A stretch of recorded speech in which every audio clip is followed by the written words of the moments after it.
Bom dia, meus queridos irmãos e amigos que nos ouvem nesta manhã. Uma alegria, um prazer estarmos aqui mais uma vez, após 15 dias sem a gente se ver, né? Que coisa ruim a gente ficar um domingo sem se ver, né? Mas graças a Deus estamos aqui novamente para louvar, engrandecer o nosso Deus e ao mesmo tempo refletirmos, pensarmos sobre esse tema que foi enviado para os irmãos ontem, não é? A partir desse contexto que nós estamos vivendo. E eu dizia para os irmãos assim, aliás, eu digo agora para os irmãos assim, eu acho que nós estamos meio que chamuscados, né? Chamuscados. Essa é a impressão que eu tenho.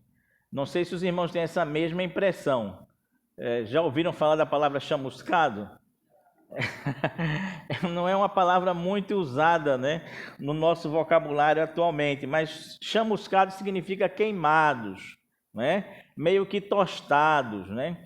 Chamuscado é aquela pessoa que passou pelo fogo, não se torrou inteiramente, não se queimou inteiramente, mas sofreu algumas queimaduras aqui, ali, acolá, e aí a gente parece que passou pelo meio das chamas, né? E estamos agora saindo lá do outro lado. E isso, claro que eu estou falando a respeito das eleições que nós tivemos nesse último mês passado, né? No primeiro turno e no segundo turno. Parece que nós passamos pelo meio das chamas e estamos saindo queimados aqui, ali, acolá, tentando, né, sarar um pouco essas queimaduras, essas feridas que nós adquirimos ao longo desse caminho. E quando eu me refiro a chamuscado aqui, eu não me refiro somente a um grupo ou outro grupo. Eu me refiro a tanto aqueles que são vencedores quanto aqueles que são perdedores. Todos nós parece que estamos saindo feridos dessa situação. A sensação que eu tenho é uma sensação de perda geral, não é uma perda de um lado ou de outro, mas é uma perda geral, sendo que a única certeza realmente que a gente tem é que nós estamos rachados, estamos divididos, né? No meio do Brasil aqui, um pedaço para lá e um pedaço para cá, chamuscado. Afinal, a vitória foi ínfima, a derrota foi forte, enfim, chamuscados é o que nós estamos. E é a partir deste cenário que nós queremos falar sobre, preste bem atenção, a eleição mais injusta da história. O tema da nossa reflexão hoje é exatamente esse: a eleição mais injusta da história. Mas calma, antes que alguém fique com raiva de mim, antes que alguém me cancele, né? Como é que diz hoje? Antes que alguém me cancele, tem outro nome aí que diz também, né? Me enquadre, sei lá o quê, né? Enfim, me exclua. Eu não estou falando do nosso pleito de domingo passado, não. Eu estou falando de uma outra eleição totalmente diferente que eu gostaria de usar para que a gente pudesse refletir nessa manhã. Calma, portanto, não pare o vídeo aqui pensando que eu vou falar de política partidária, porque não é esse o caso. Na verdade, eu quero falar sobre a eleição entre Barrabás e Jesus Cristo. Jesus Cristo e Barrabás. Eu apenas estou trazendo isso para o nosso contexto, já que todo mundo só pensa em eleição atualmente, não é? Essa eleição entre Jesus Barrabás e Jesus o Cristo, que nós queremos estudar, trabalhar, pensar hoje pela manhã.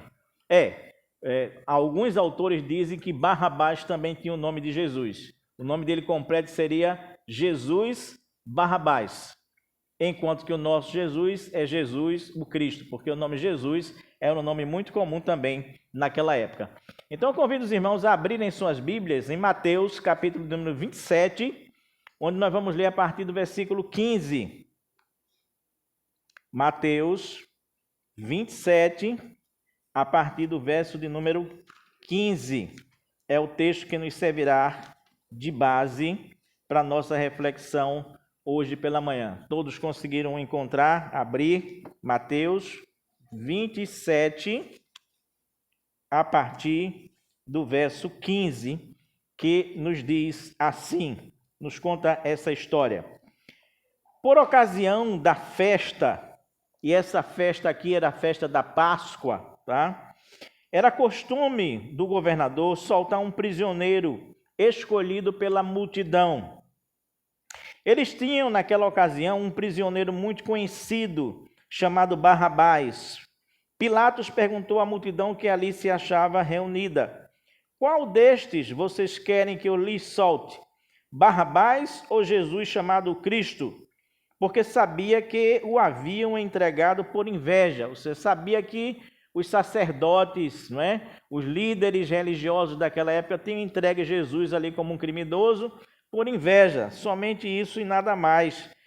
Então prossegue o texto dizendo assim: estando Pilatos sentado no tribunal, sua mulher lhe enviou uma mensagem dizendo: não se envolva com este justo ou com este inocente, porque hoje em sonho sofri muito por causa dele. Mas os chefes dos sacerdotes e os líderes religiosos convenceram, persuadiram a multidão a que pedisse Barrabás e mandassem executar Jesus. Então, perguntou o governador Pilatos mais uma vez: qual dos dois vocês querem que eu lhes solte? E responderam eles: Barrabás. E perguntou-lhe Pilatos: que farei então com Jesus chamado Cristo? E todos responderam: crucifica-o, crucifica-o, crucifica-o. Por quê? Que crime cometeu? Perguntou Pilatos. Mas eles gritavam ainda mais: crucifica-o, crucifica-o, crucifica-o. Quando Pilatos percebeu que não estava obtendo nenhum resultado, mas ao contrário, estava se iniciando um tumulto, mandou trazer água, lavou as mãos diante da multidão e disse: estou inocente do sangue deste homem. A responsabilidade é de vocês. E todo o povo respondeu: que o sangue dele caia sobre nós e sobre nossos filhos. Então Pilatos soltou-lhes Barrabás, mandou açoitar Jesus e o entregou para ser crucificado. Crucificado. Esse é o texto que nós temos como base para a nossa reflexão de hoje. Ore comigo, vamos pedir a orientação de Deus, de Jesus, para esta manhã. Muito obrigado, Paizinho Santo e Deus de amor, pela tua presença em nossas vidas. Muito obrigado pelo teu carinho, pelo teu amor. Eu te peço que tu nos encha com o teu divino Espírito Santo nessa igreja, que tu fale aos corações de maneira individual, que tu possas me usar como instrumento em tuas mãos e nada mais além disso, que eu possa, na verdade, ser simplesmente veículo que vai entregar a tua mensagem àqueles que estão aqui e àqueles que ouvirão posteriormente também, Pai. Fica conosco, nos dá mais da tua graça, do teu amor.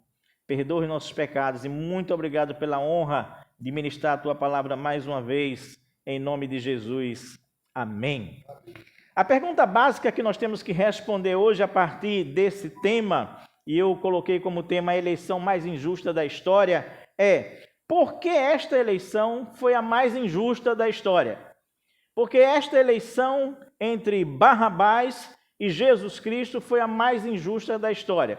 Nós temos pelo menos 4 razões para isso que a gente precisa observar. Primeira delas, porque foi uma eleição marcada por uma escolha injusta, óbvio. Certo? Se eu estou dizendo que essa foi a eleição mais injusta da história, isso quer dizer que a escolha final foi uma escolha absolutamente injusta.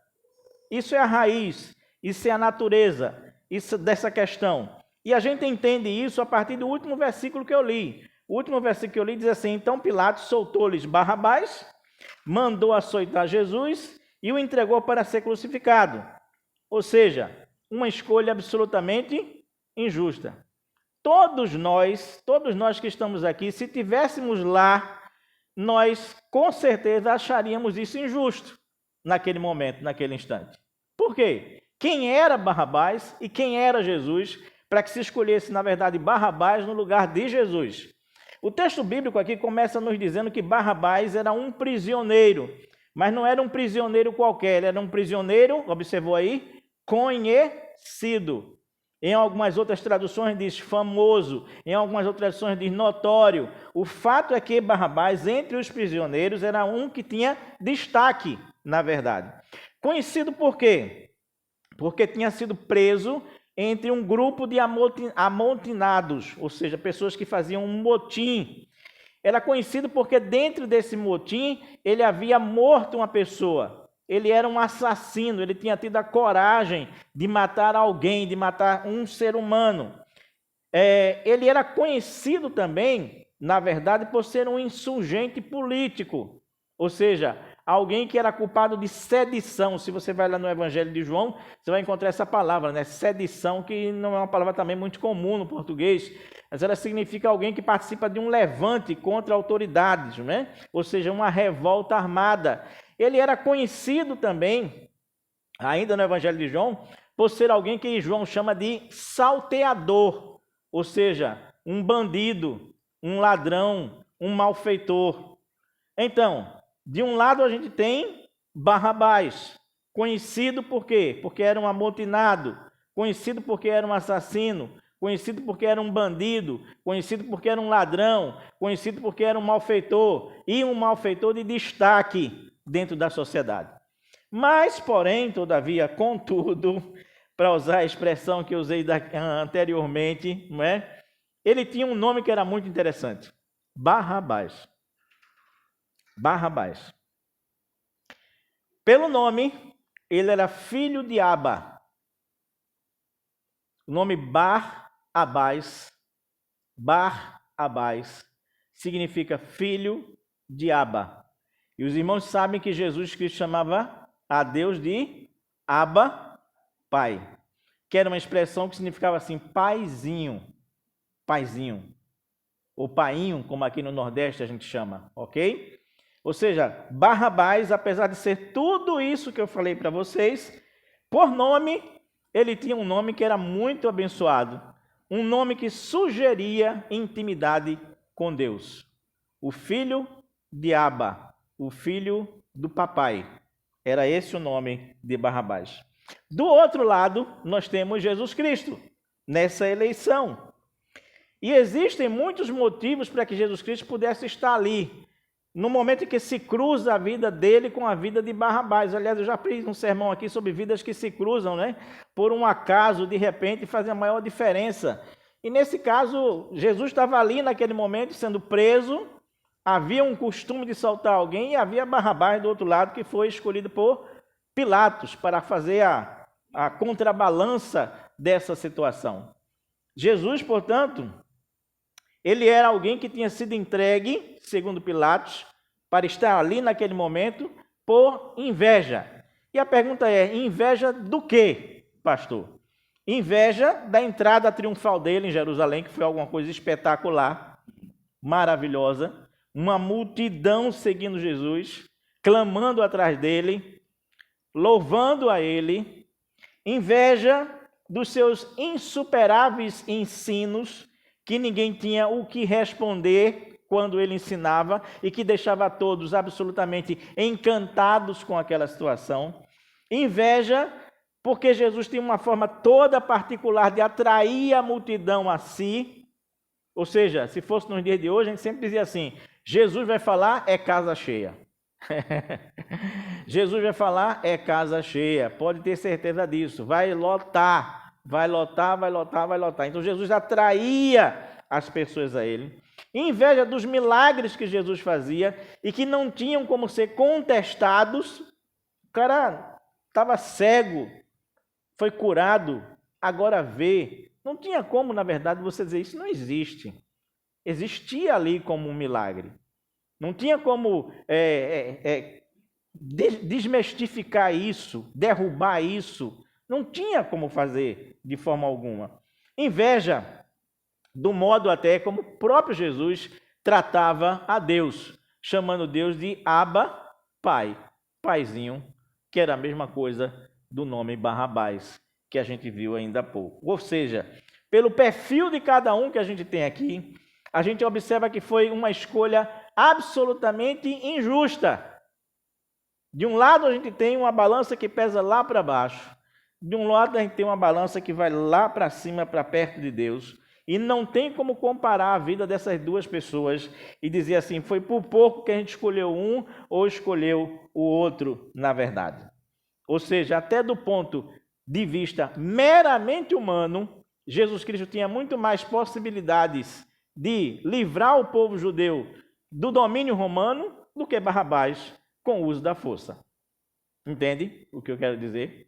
Então, essa eleição foi uma eleição absolutamente injusta. Me falo aqui, repito, da eleição de Barrabás em relação a Jesus, foi absolutamente injusta por conta da escolha injusta, óbvia, que a gente acabou de ver aqui. Mas, em segundo lugar, essa eleição foi a eleição mais injusta da história de Jesus e Barrabás, porque ela foi marcada pelo jogo sujo da influência política. Entenda o que eu vou lhe dizer.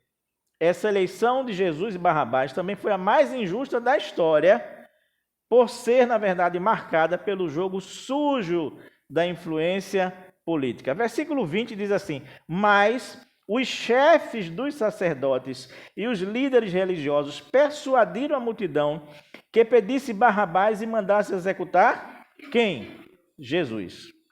Ou seja, a injustiça não estava apenas no objeto da eleição, mas no processo de escolha, porque não foi um processo de escolha correto. Ouviram o que o texto diz? Mas os sacerdotes e os líderes religiosos persuadiram o povo a escolher um em lugar do outro.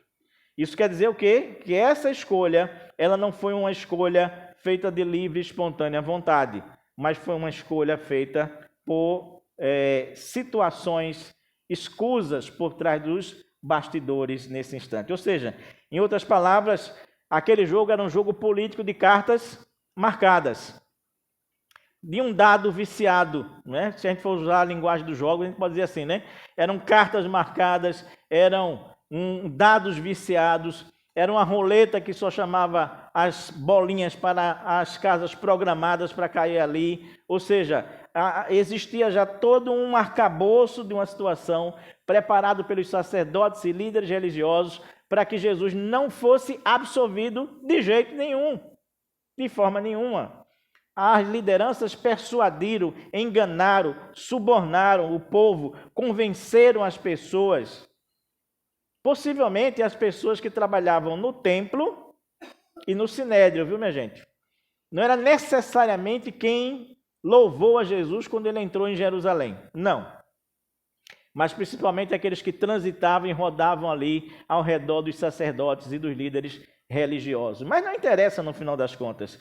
O que interessa é que aqueles sacerdotes e líderes religiosos, na verdade, eles persuadiram, enganaram, enrolaram as pessoas, convencendo-as de que aquela escolha era a escolha delas e era a melhor escolha para elas. E as pessoas fizeram assim. Talvez alguns porque ganharam dinheiro, outros por outras situações, mas as pessoas não estavam ali naquele momento agindo por livre e espontânea vontade. Não estavam, tá? Ou seja, lamentavelmente eu até posso dizer que muitas vezes hoje a gente ainda observa esse tipo de escolha, não por livre-arbítrio, não por raciocínio lógico, não por uma análise histórica de fatos verdadeiros, mas muito mais por influências de mídia, influências de conhecidos, influências de pessoas que estão ali, que você gosta, e etc, etc, etc, mas que terminam lhe influenciando para que você acredite que lado A é melhor do que lado B e assim por diante. Ou seja, a humanidade ela não mudou muito nesse tipo de situação, não. Você está entendendo o que eu estou dizendo aqui? Estou dizendo assim, olha, essa eleição entre Barrabás e Jesus Cristo, ela foi injusta por ser uma escolha injusta, obviamente falando, senão não seria injusta, mas também porque o processo, não é, dessa escolha também estava viciado. Era um processo que estava manipulado por sacerdotes e líderes religiosos. Mas em terceiro lugar, A terceira razão porque eu digo que essa eleição entre Barrabás e Jesus Cristo foi a mais injusta da história da humanidade, é porque ela foi marcada pela irracionalidade emocional. Irracionalidade emocional. Onde é que está isso, pastor? Abra sua Bíblia aí no versículo 23. Parece patético Pilatos dizendo assim: por quê? Quando o povo escolhe Barrabás, Pilatos retruca dizendo assim: por quê? Que crime Jesus cometeu? Por quê? Que crime Jesus cometeu? Mas o texto diz que a resposta do povo é assim: e eles gritavam mais ainda: crucificam, crucificam, crucificam, crucificam, crucificam. A injustiça não está apenas no objeto da eleição e no processo da escolha, mas todas as vezes que o grito toma o lugar da busca da razão, aí se comete uma injustiça. Entendeu o que eu lhe disse? Vou dizer de novo. Todas as vezes que o grito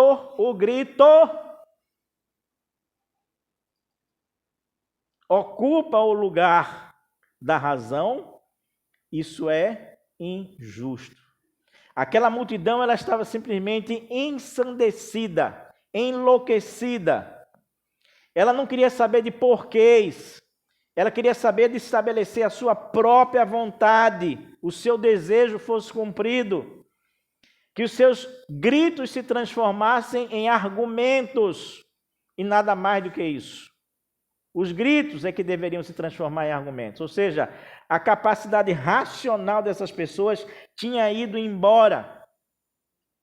Quando o grito precisa se tornar argumentos convincentes, a lógica já desapareceu há muito tempo. E de vez em quando a gente se vê gritando com um ou com o outro, né? Quando a gente se vê gritando com um com o outro, as pessoas dizem assim: quando você começa a gritar, você perdeu a razão. É exatamente o que aconteceu aqui. Aquelas pessoas começaram a gritar, porque não tinham razão, não tinham argumentos para responder a Pilatos. Por que vocês querem que Jesus seja culpado, morto? Por quê? Não tinham o que responder. Não tinham o que dizer do cara que fez milagre, do cara que curou, do cara que pregou, do cara que teve uma vida sempre correta, do cara que realmente foi honesto. Não tinha o que dizer. Aí a gente grita. Aí a irracionalidade emocional toma conta dos nossos argumentos. E a gente quer que essa irracionalidade emocional se transforme em argumentos convincentes para convencer o outro. Isso é impossível de acontecer. Ouça bem o que eu vou lhe dizer. Quando o grito é nossa força, quando uma palavra apenas é o nosso discurso total, quando o grito é nossa força, quando o nosso discurso se resume a uma palavra: crucificam, crucificam, crucificam, crucificam, a insanidade já tomou conta da nossa mente. E não somos mais capazes de produzir justiça através das nossas ações. Entendeu? Quando o grito é a única força que a gente tem, quando uma única palavra é apenas o nosso discurso total, e a gente fica repetindo ela como se fosse uma lavagem cerebral: crucifica, crucifica, crucifica, crucifica. A insanidade tomou conta da nossa mente e nós não somos mais capazes de produzir justiça com as nossas ações. De jeito nenhum. É nessa circunstância aqui que Jesus está. Nessas horas nós nos tornamos prisioneiros da obsessão por uma ideia, por uma causa, por uma ideologia, em nome da qual nós seremos capazes de fazer qualquer coisa, praticar as piores atrocidades com a convicção de que estamos certos, de que o que nós fazemos é o melhor para a gente e para o outro. Incrível isso, né? É por isso que eu digo, meus irmãos, que essa eleição essa eleição entre Jesus Cristo e Barrabás, Barrabás e Jesus Cristo, ela foi a mais injusta de toda a história. De toda a história. Pense bem, não só pelo objeto da escolha, o objeto que é escolhido, não só pelo processo da escolha que estava viciado, mas também por essa irracionalidade emocional das pessoas que estavam escolhendo entre um e outro naquele momento. Em quarto lugar, meus queridos irmãos e amigos que me ouvem, a quarta razão porque esta eleição foi a mais injusta da história foi porque ela foi marcada por um juiz que não teve coragem de ser juiz. Entende? Porque também no final das contas, a justiça está na mão do juiz, que julga a causa, ou que deveria julgar a causa.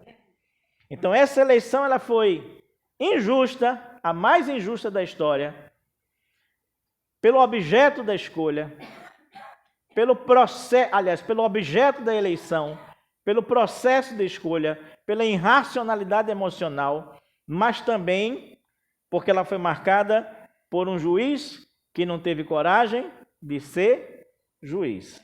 E aqui nós estamos falando de Pilatos, que se assenta no pretório, na cadeira de juiz, durante todo esse processo.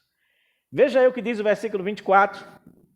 Quando Pilatos percebeu que não estava obtendo resultado nenhum, mas ao contrário, se iniciava um tumulto, mandou trazer água, lavou as mãos diante da multidão e disse: eu estou inocente do sangue deste homem. A responsabilidade é de vocês. É de vocês. A injustiça, meu querido irmão, não só se estabelece apenas no objeto da eleição, no processo da escolha, na influência motivacional de quem escolhe, mas também na covardia de quem julga. Na covardia de quem julga. Juiz que não tem coragem de ser juiz, troca de lado independente da justiça.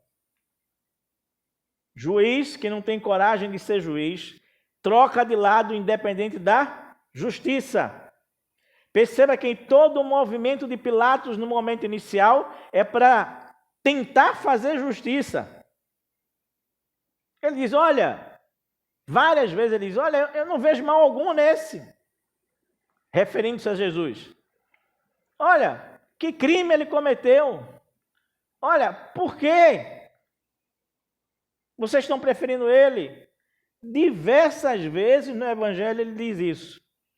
Mas chega um momento que, como o texto diz aqui, ele observa que não existe para ele resultado favorável nenhum. Aí ele troca de lado.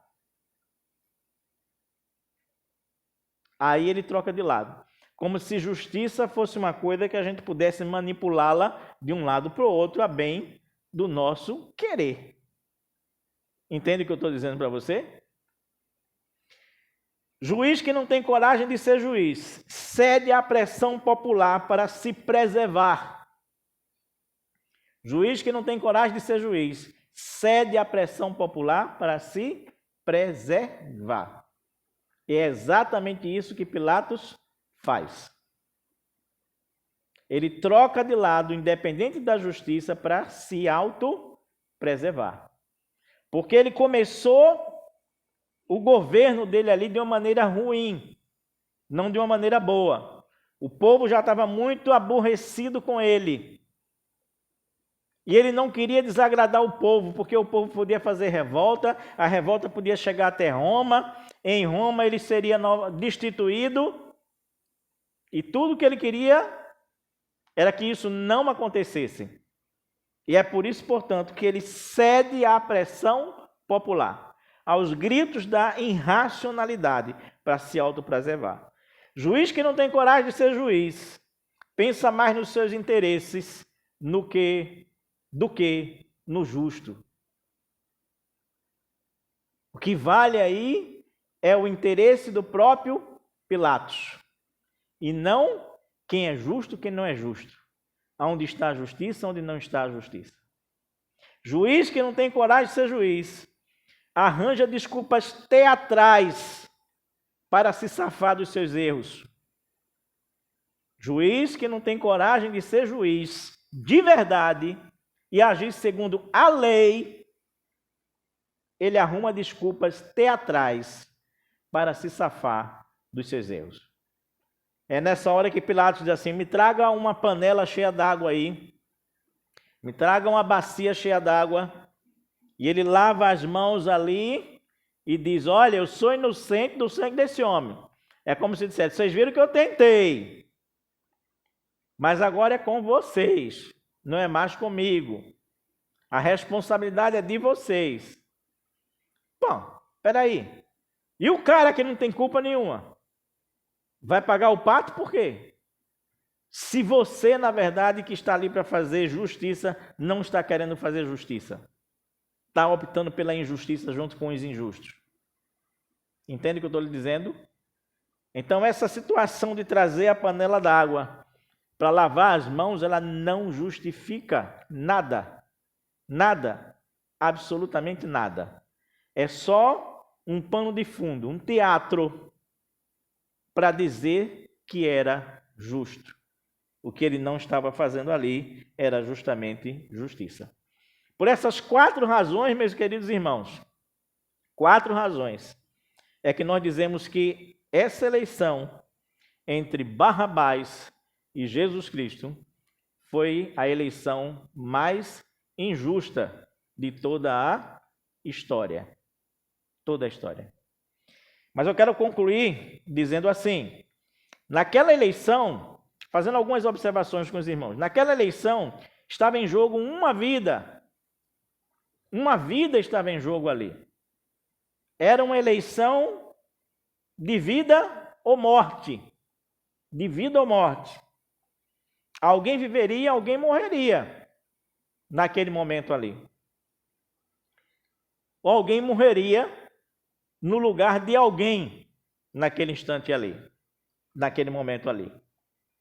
E pasmem vocês, eu digo para vocês assim, e isto estava dentro dos planos de Deus. E Barrabás, em certo sentido, ele é o primeiro homem a quem Jesus salva a sua vida.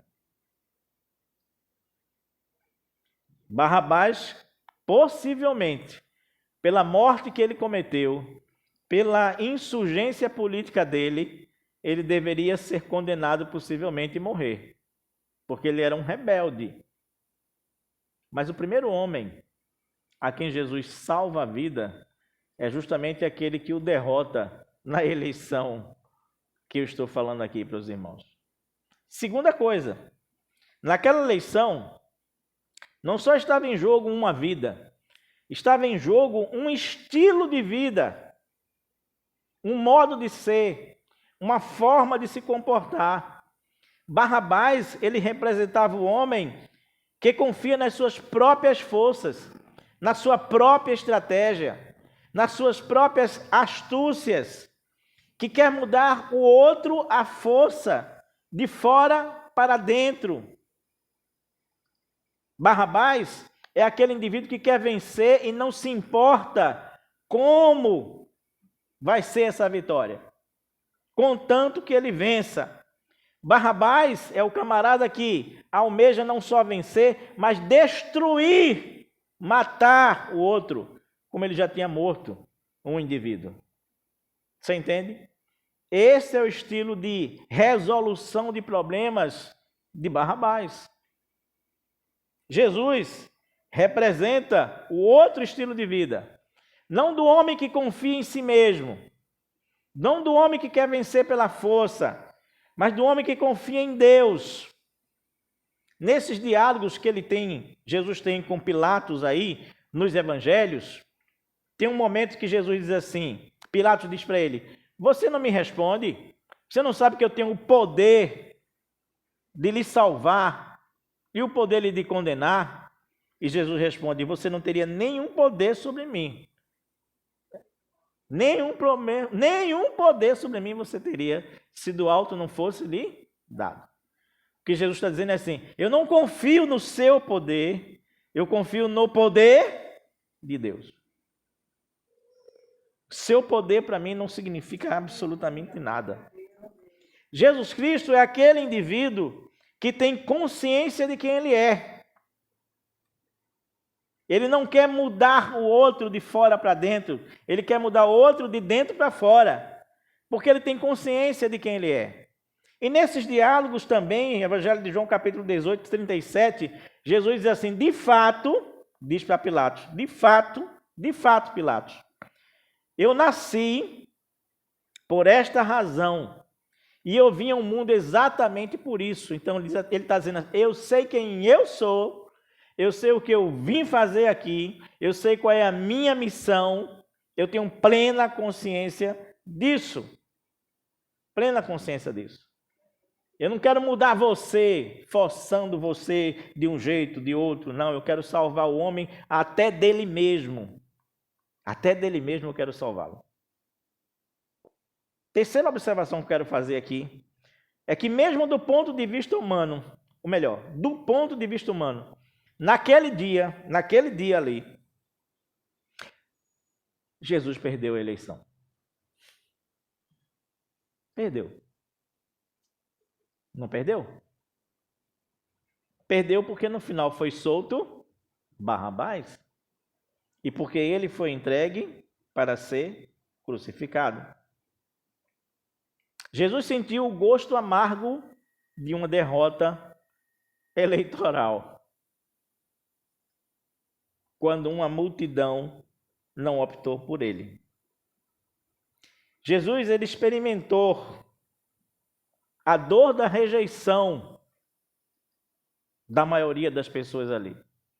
E ele bebeu o cálice inteirinho da injustiça. Mas pasme vocês, e ouça direitinho o que eu vou lhe dizer.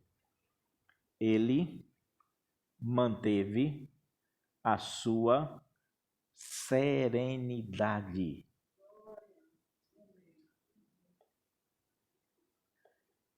Ele se desesperou, ele esbravejou, ele fez motim, ele mandou descer anjo do céu.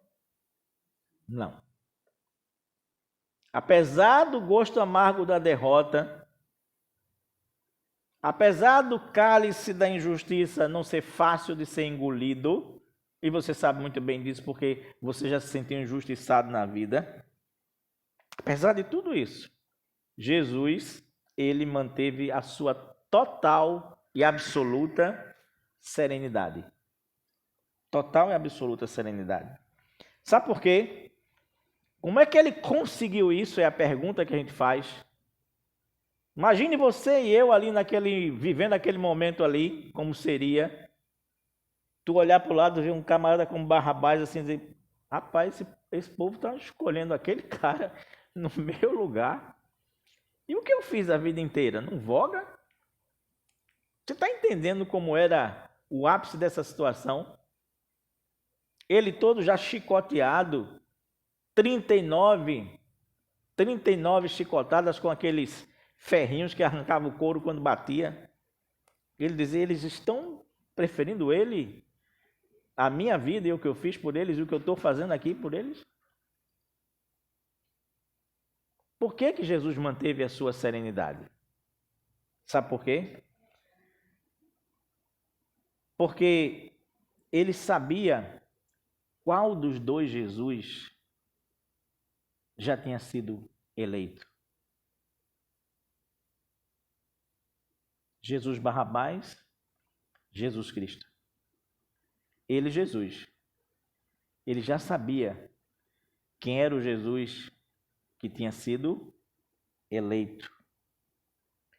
Veja bem, embora Barrabás significasse filho de Abba, filho do papai, filho do paizinho, filho de Deus. Isto era apenas uma nomenclatura e nada mais do que isso. Isso era apenas uma nomenclatura. Assim como hoje, nós temos muitos cristãos de nomenclatura, ou muitos cristãos de nome, e nada mais além disso. Jesus sabia que ele, Jesus, verdadeiramente chamava Deus de paizinho pela relação de intimidade que tinha com Deus. Barrabás só tinha o nome de filho do paizinho. Porque matar, roubar, sediar, ser bandido, malfeitor, isso não é coisa de quem tem intimidade com Deus. Entende?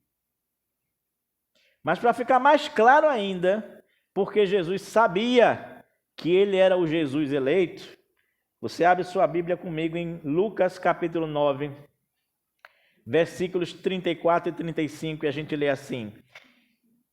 Aqui está falando daquela situação do Monte da Transfiguração, não é? Ou seja, o momento em que Jesus pega 3 dos seus discípulos, sobe o monte, e lá, enquanto os discípulos estão apartados, Jesus começa a conversar com Elias e Moisés, e tem um papo ali com Elias e Moisés muito legal, e de repente os apóstolos olham para aquilo dali e dizem assim, rapaz, é Elias e Moisés, está conversando com ele ali, que negócio, vamos fazer 3 cabanas, vamos ficar aqui, não sei o quê. Mas de repente, uma nuvem toma conta daquele monte. E aí chega o texto em que a gente está indicando para os irmãos. Enquanto Lucas 9, 34 e 35. Enquanto ele estava falando, uma nuvem apareceu e os envolveu. E eles ficaram com medo ao entrarem na nuvem. Mas dela saiu uma voz que dizia, este é o meu filho, o eleito. Ouçam-no. Este é o meu filho, o escolhido. Ouçam a isso. Este é o meu filho amado. Ouçam a ele. Jesus, ele mantém a serenidade porque ele sabe quem é o Jesus escolhido. Ele sabe que era ele. Ele tinha certeza que era ele. E é neste ponto que a gente precisa dizer para os irmãos assim, olha, prestem bem atenção. Não adianta ganhar qualquer eleição no mundo se não formos eleitos por Deus. Diga amém, meu irmão? Amém. Você ouviu direito? Não adianta ganhar qualquer eleição no mundo inteiro. Nem para Papa, que só tem um no mundo inteiro. Não adianta ganhar eleição no mundo inteiro, qualquer eleição, se você não for um escolhido de Deus. Não adianta. Sabe por quê? Vamos dar uma rápida passada aqui no destino dessas pessoas que estão envolvidas nesse drama dessa eleição que nós acabamos de colocar aqui entre Barrabás e Jesus. Primeiro, Barrabás. Qual foi o fim da vida de Barrabás? O que aconteceu com ele? Ninguém sabe. Ninguém sabe nem que sim e ninguém sabe nem que não. Há uma história cinematográfica dele que ele se converteu e etc, mas é só filme. Dado histórico, nenhum. Nenhum. O que aconteceu com Jesus? 3 dias depois, assumiu a sua total e plena glória e salvou o mundo com o seu sacrifício. Tem um personagem que é interessante, que eu não citei nele aqui, mas que merece uma reflexão sobre o destino dele. A mulher de Pilatos, que normalmente é chamada de Cláudia. É ela que diz, olha, Presta atenção aí, marido. Presta atenção aí, porque essa noite eu fui atormentada por um sonho. E não se envolva com esse justo, porque ele é justo. Ele é inocente. E aí Pilatos comete um dos piores erros possíveis da vida, né? Não ouvir a sua mulher. Esse é um dos piores erros que qualquer homem pode cometer, né? Mas ele estava tão ensandecido que ele, na verdade, esquece o que a mulher disse para ele no meio do caminho, né? E cede à pressão da multidão. O que aconteceu com Cláudia é atestado que ela se converteu ao judaísmo e possivelmente depois ao cristianismo. E o que aconteceu com Pilatos? Foi deposto, depois de um certo tempo. E foi obrigado a cometer suicídio. Poucas pessoas sabem disso, né? O juiz que não teve coragem de ser juiz, não adiantou tentar preservar o cargo dele de qualquer maneira. Terminou sendo deposto e terminou depois cometendo suicídio. Fim de vida triste para este homem. Personagem central também dessa história. E eu quero finalizar pedindo que os irmãos vão comigo para 1 Pedro, capítulo 2, versículo 9. 1 Pedro, capítulo 2, versículo 9. Eu disse o que aconteceu com Barrabás, eu disse o que aconteceu com Jesus, eu disse o que aconteceu com a Cláudia, eu disse o que aconteceu com o Pilatos. Mas eu quero dizer também para os irmãos o que aconteceu conosco, o que aconteceu com cada um de nós. 1 Pedro 2,9 diz assim: vós, porém, são o quê? A geração eleita,